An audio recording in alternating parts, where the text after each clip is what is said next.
Keep your eyes out. Keep your eyes peeled.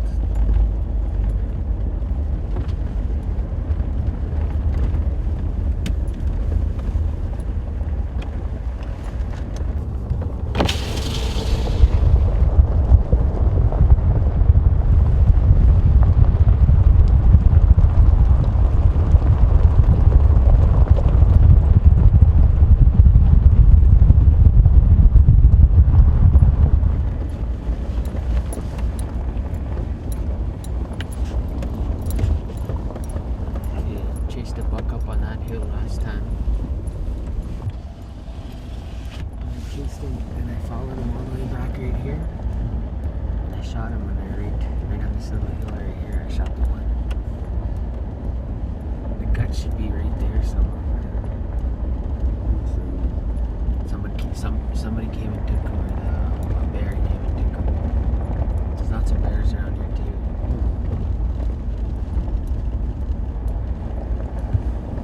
See, should have been gut pile right here.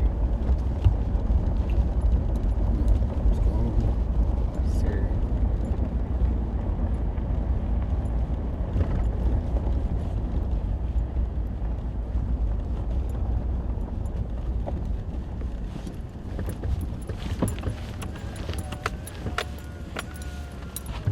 Just go for a quick walk back there.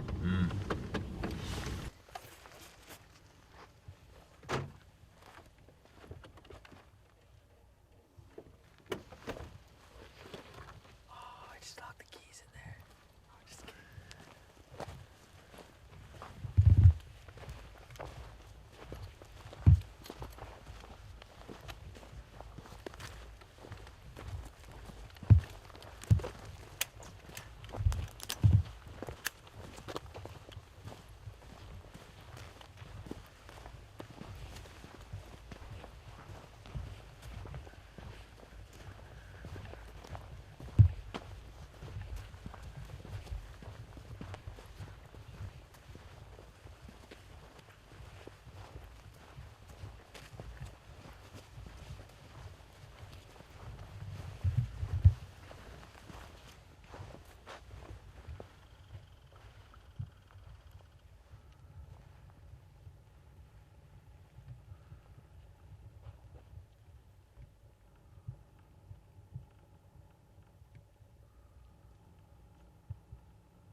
US and indigenous treaty rights executor, you don't I mean, you're legally hunting, right?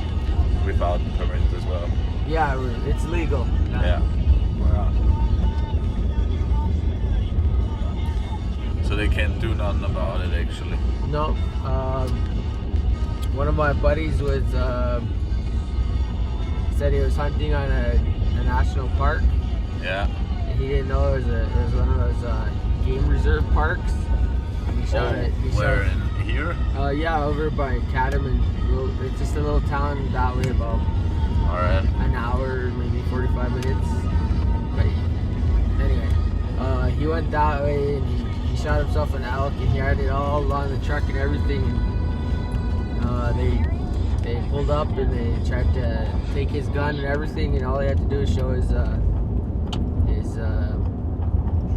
treaty status ID.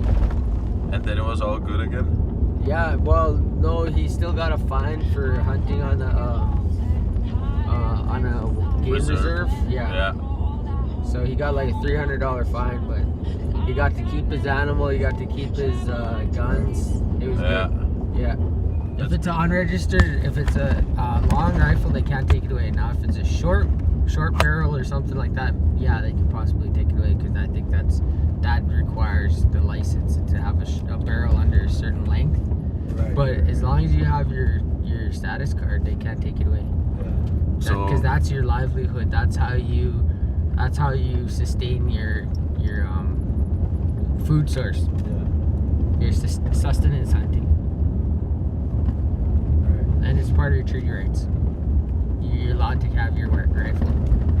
They cannot take it. Yeah.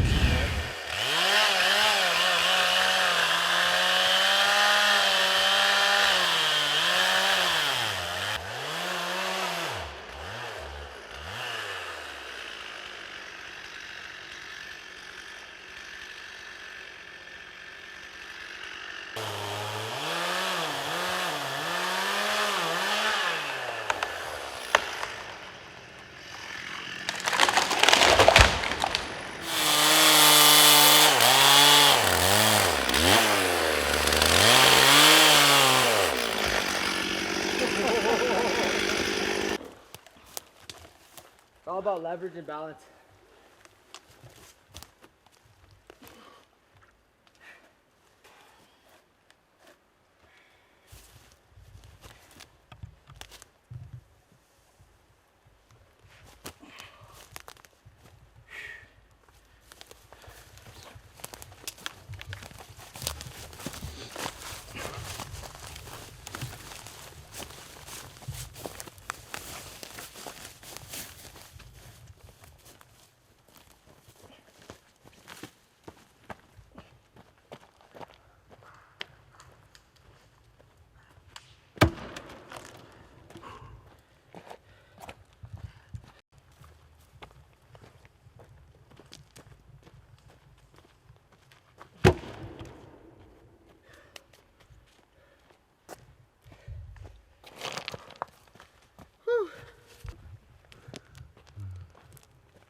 Is that the last one there, George?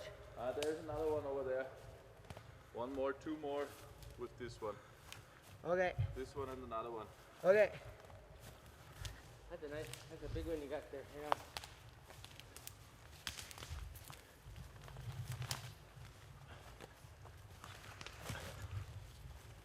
That's your light piece.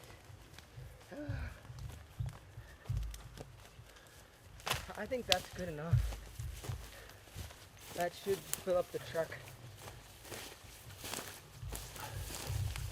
And this, I have to do this about 12 times just for my house. Yeah. Yeah. So this is number 6 right here. So I really appreciate you guys' help. Oh yeah. Of course. Money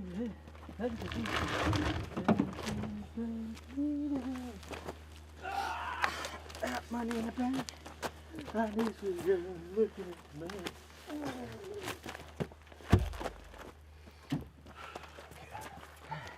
Grab it. Yeah.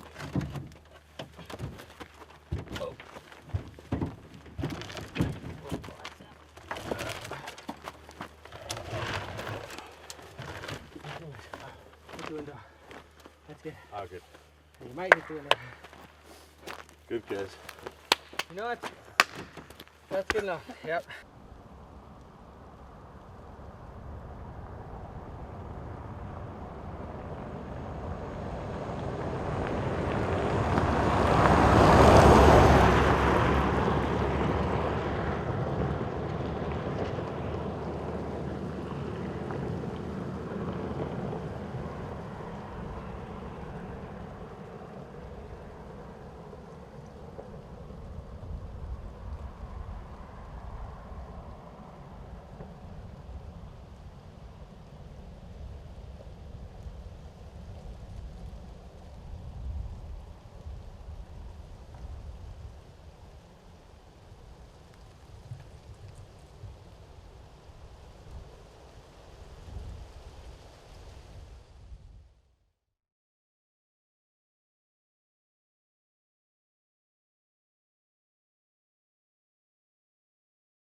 Tanse Aisini Tik Sweet Deo Maski.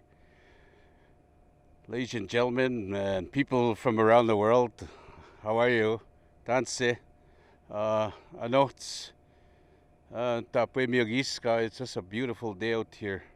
But today I'm here with George and we're talking about Cree language, and I'm supposed to answer some questions, so far we've had an awesome day with the children. And I guess, George, what is your first question? Actually, I just wanted to ask you first to introduce yourself. Oh yeah, yes. My name is Elmer Rattlesnake. Again, I was telling George the other day that rattlesnake, we don't have rattlesnakes up in the north. It's just the missionaries mistranslating again, of course.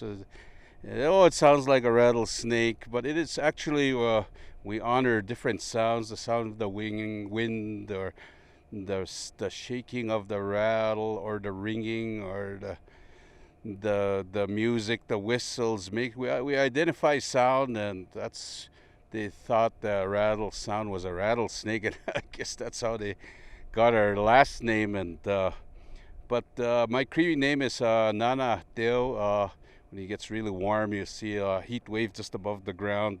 I'm named after that. And I'm a teacher here at the Maskwacis School. We've had a school almost forever since we came out. Of course, they were afraid that we were going to get stronger with our languages and ceremonies and spread it to other nations. And they wanted to keep track of us, so they brought our school and just to probably control. We have clear sky. We have sunshine. Sagastel. And it is warm. Gisopuel. Okay, we have our visitor George from Austria here this afternoon. And we're going to talk a little bit about the syllabics. We have our own alphabet. It is our Cree alphabet. It was brought out in the early 1800s by a Cree man. His name was Mr. Nusquel. His Cree name is Badgercock. But the story goes is that he taught it to the missionaries, and then the missionaries found that it would be useful for them to use to teach Christianity. And so on, as time went on, everybody thought that the missionary was the one that invented our form of writing. What's our form of writing here? Cree what? Cree syllabics. Right, they're Cree syllabics. Okay, and then we feel that when that man was given the syllabics, the story goes that man passed away. He's an Indian, a Cree man. He passed away. And then he came back to life. When he came back to life, he came back with these, and he was told to teach them to anybody who wanted to learn. And then that's like 170 years ago, right? And we've had our school here running for 10 years now. And our grandfathers, they showed us the sounds, but we knew the words. But we didn't realize what we didn't realize was, now that we're older and you guys are just children, grandchildren, children, now we have to use this to teach you guys. We have to teach your language, using these. So what's Cree language? Right. Nehiao means four bodies. Newio. Because God gifted us with four things. But the very first one is what? Earth. What else? Wind. What else? Fire. And We've suffered with the language a bit with our children because as young men, modern times, our young people are marrying young ladies that don't speak Cree or marrying people with different language, Sarsi or Stony, but so they had children, and then again the English took over.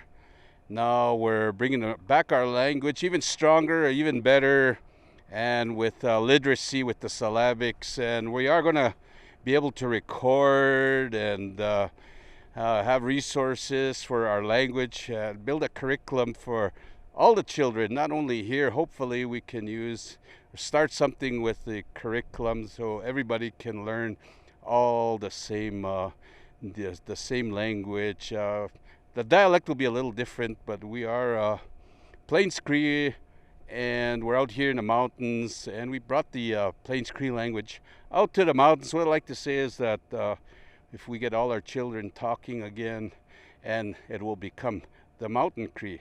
The language will be Mountain Cree.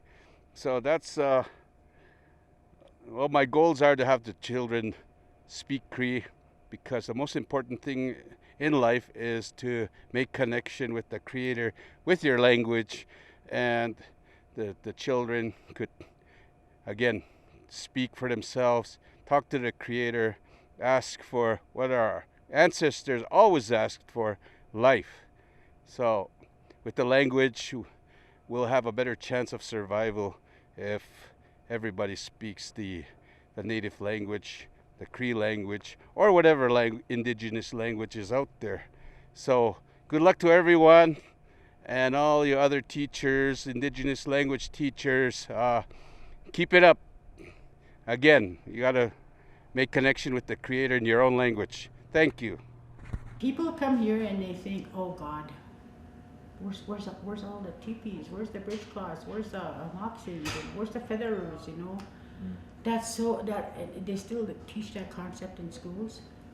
Where now we're way beyond that. We're into the natural law. Once you understand the natural law, you understand yourself as a person. You understand your place in life, your role in your community.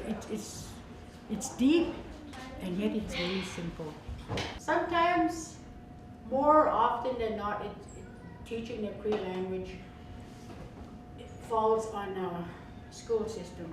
Yeah. So, but that's one thing we have to keep amongst you guys is your identity, and that's speaking Cree. And it teaches you, it identifies you as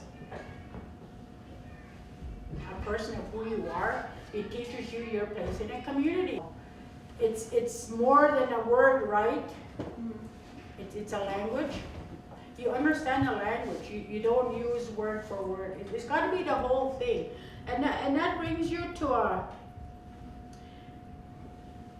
this big fancy word I'll use, peripheral vision.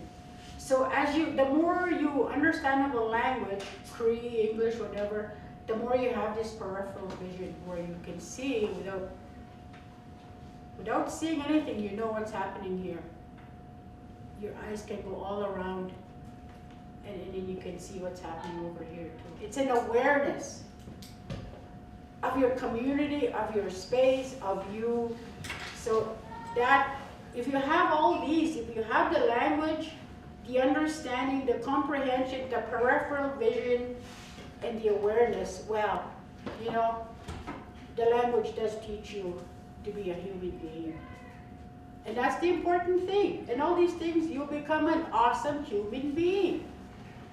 And you're going to think, well, this is too hard. I don't want to learn this. Only you yourself are stopping yourself from being an awesome person. Not your parents, not the teacher, not your elders, you, just you yourself, because you don't want to learn. But you know, once you open that door, leaps and bounds. They say the sky's the limit. You can be whatever you want to be. Accept? Comprende? I want them to understand who they are, their responsibilities in life, that they have the ability to succeed. As a grandmother for this community, I'm responsible. I feel really responsible for this, my grandchildren. Like, it's not always about education, but it's knowing what you're good at. And it's knowing that if you have a job you love, it's not a job. It's just you doing what you're good at, you know.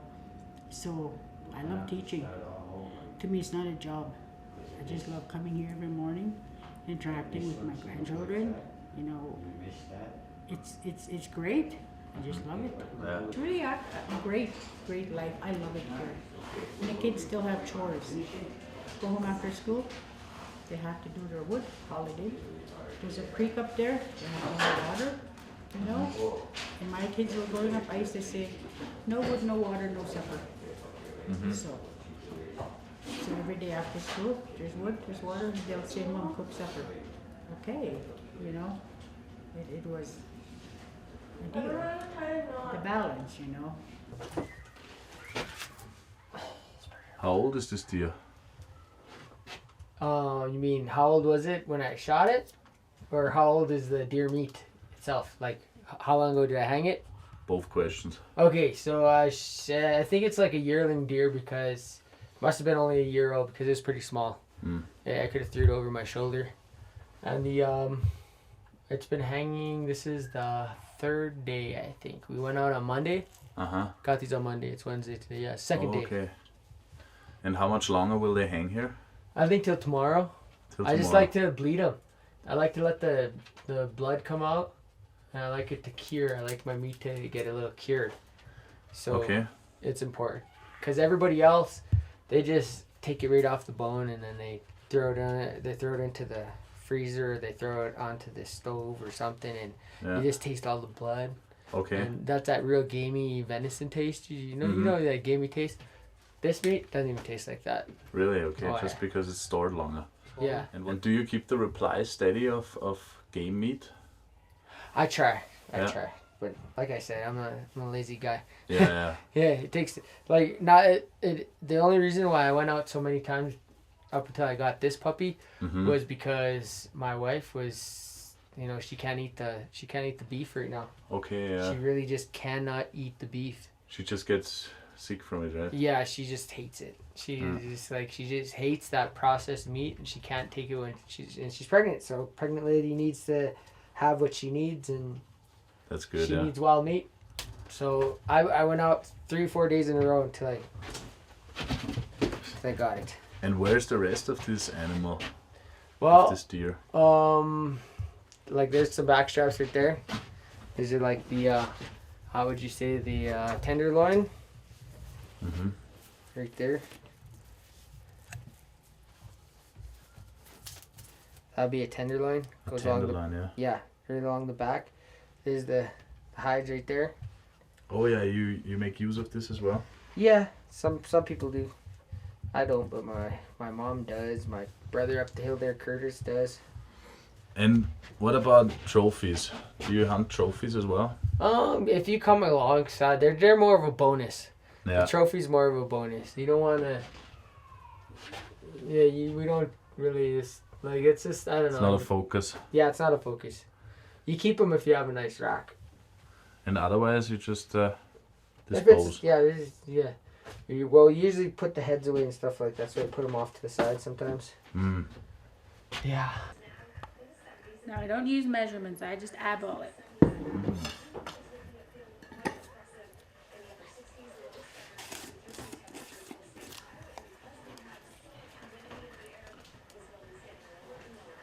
So what is this you're making now again? It is fried bannock. Fried bannock. Yeah, a lot of people call it fried bread, but let's go with fried bannock. Or bagway skin.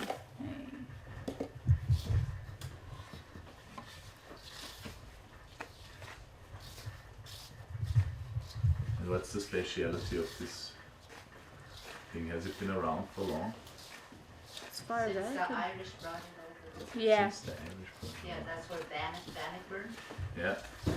The bannock what? Bannockburn. Bannockburn. Yeah, the Battle of Bannockburn. Ah, okay.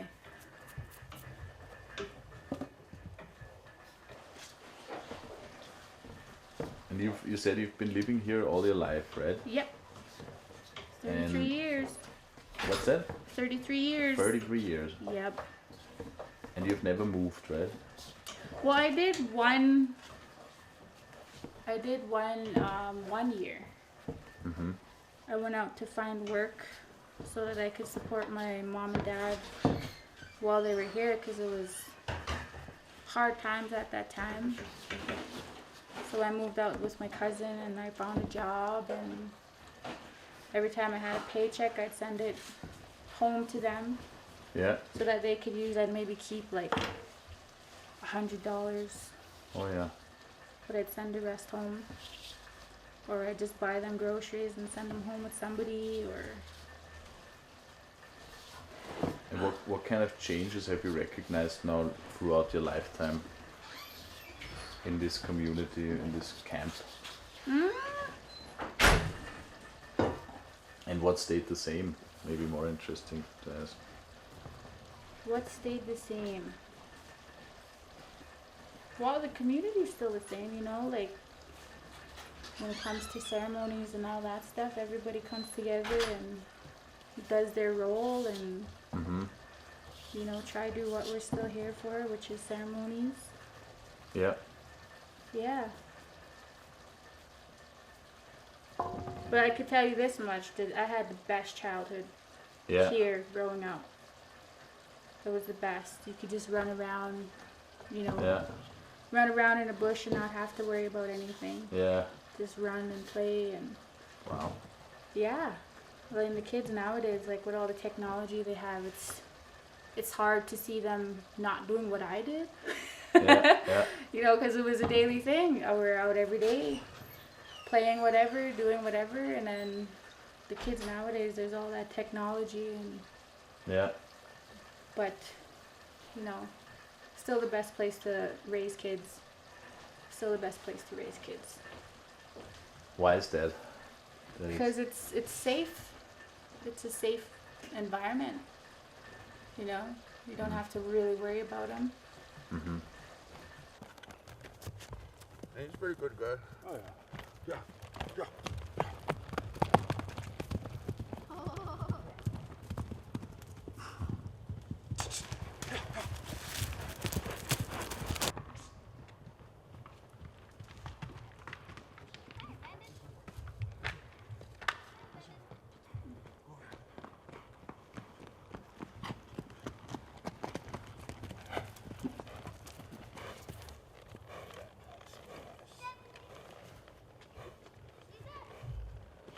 Nice little work for you there, buddy.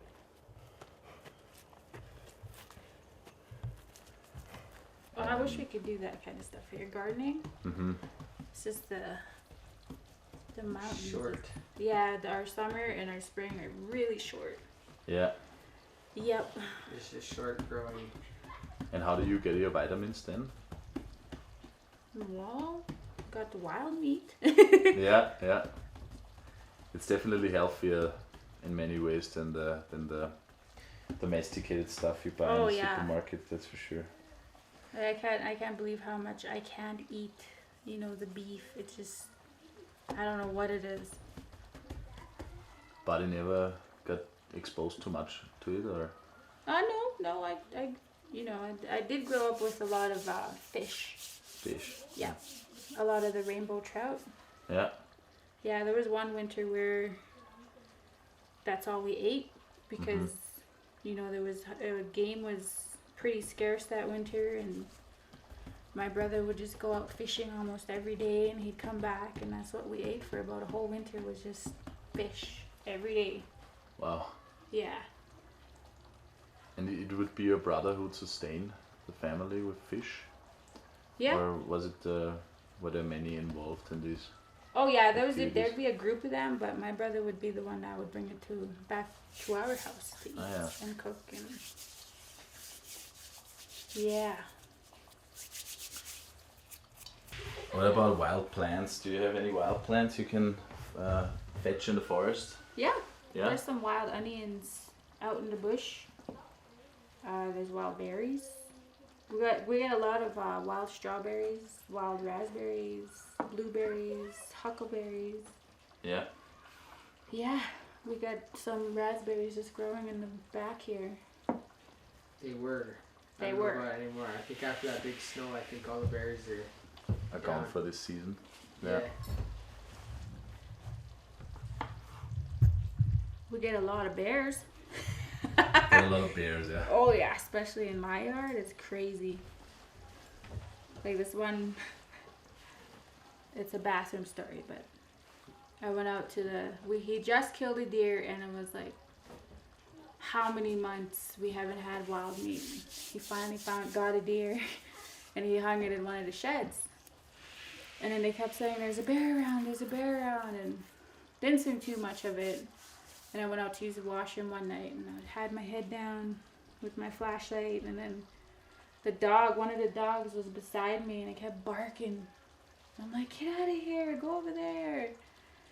And then, I kept walking to the bathroom and went and did my business, and I came out, and the dog was still barking at me, and I'm like, get out of here, you stupid dog.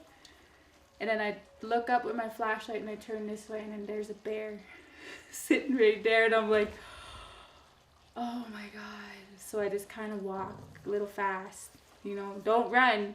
So I'm walking as fast as I could to the house. Then I get into the house, and he was doing something with the kids. I think he was playing a board game or something. I don't know what he was doing. And I'm like, there's a bear outside. And he's just too busy talking, and he goes, what? There's a bear outside. What? There's a freaking bear outside. So he goes out, and we try to chase it away, but because of the deer, it kept coming back. So for how many days we had that bear? 3 days? 3 days. 3 days. And then one night, we were sitting here with the kids, and he just kept coming back. He kept hanging out. He usually hung out in that bush back there. And then one night we were sitting there. I felt a big boom on my porch, and I could feel the whole house shake. I was like, what the heck? I better go check. And I opened my curtain, and there's the bear walking on my steps towards my house. Oh my God. Good. What is this? It's bear prints. This is bear? That's a grizzly. Man, that's the first bear prints I've ever seen. That's a grizzly. How can you tell it's a grizzly? It's just big and wide open. The paws are bigger. Not really any. No, I was just saying. Small boy. I was gonna say, there's not really any more pronounced. We'll probably find some more, some better ones, better tracker ones. Basically, all there is for employment is a school. Yeah. That's local, which is a blessing. Yeah. To be able to work, 5 minutes away from home. Anybody who would squander that blessing, it just amazes me. We should go this way. This way. Yeah. Well, thanks.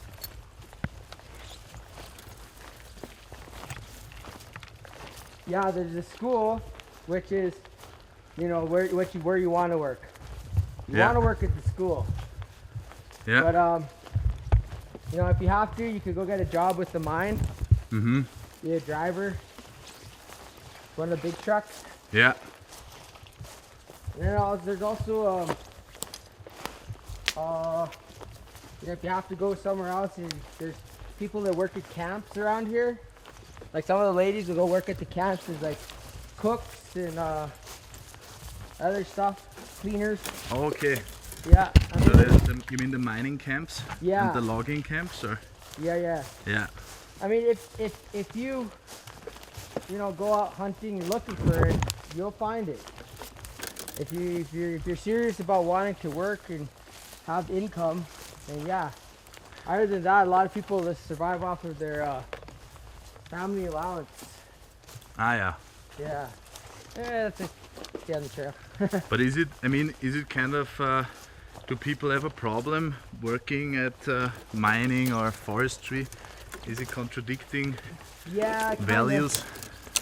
Kind of, but I mean, even our TLUS, the traditional land use study, those are all funded by the mine, and they're funded by the mine and stuff. Mm-hmm. So it's kind of, it's catch-22, right? Yeah. You're damned if you do, you're damned if you don't. Yeah. Now what I should have done was pack a little snack or lunch for us. Yeah, that's right. Hey, we should have thought about that too. I was even gonna bring some water too, But people are known to survive 4 days without food. Yep. And water is down there, so we're good. Actually, I don't know how good that water is. This water is good. Yeah. So You want it running. you want it running, you want it clear, but also you want to see bugs, right? Yeah. You wanna Why see bugs? Because if you see bugs in the water, that means that the water is it's drinkable. It can sustain life. If it doesn't have any bugs, then you don't have any life-sustainable properties to the water, and you need that. So if you go to all the streams and creeks that are around the mine, they have no bugs. They're just straight water, and they're lifeless.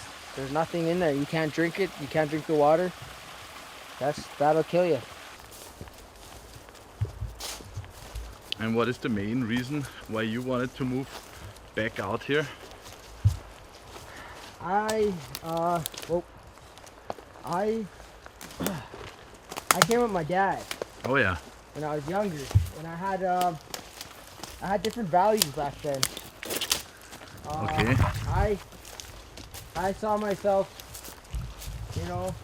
finishing school and going to maybe be a doctor or go to Yale like my grandpa for art or do something. I saw myself going to college and doing all sorts of stuff. But I discovered the magic of our culture here.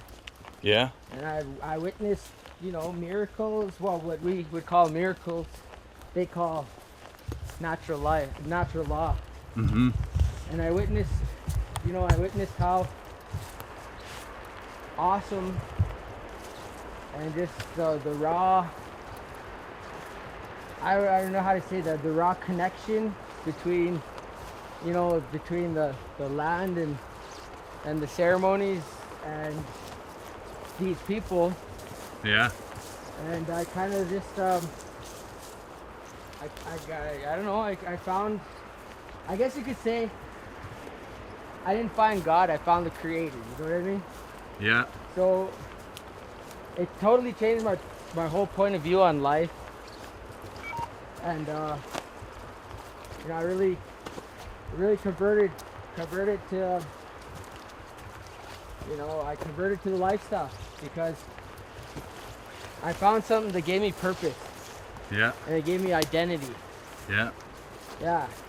So before that, I found myself doing dominant culture stuff, making money as a doctor or something. Yeah. But when all that all went away once I learned about what was here, or just learning about my culture and the beliefs and the way everything works. I don't know, it just took a hold of me. Yeah. Yeah, I can imagine that this grasps one's fascination, yeah. Yeah. And more than that, yeah. I mean, if you have that cultural rootedness and the possibility to connect out here with that is really special. That's something you don't get anywhere in the world, not at Yale, no matter where you go. Yeah. Well, it was when I started working with them. I started working at the ceremonies. That's when I learned about just how you could make it on luck and how you could build your own luck. I don't know. That's kind of how it was.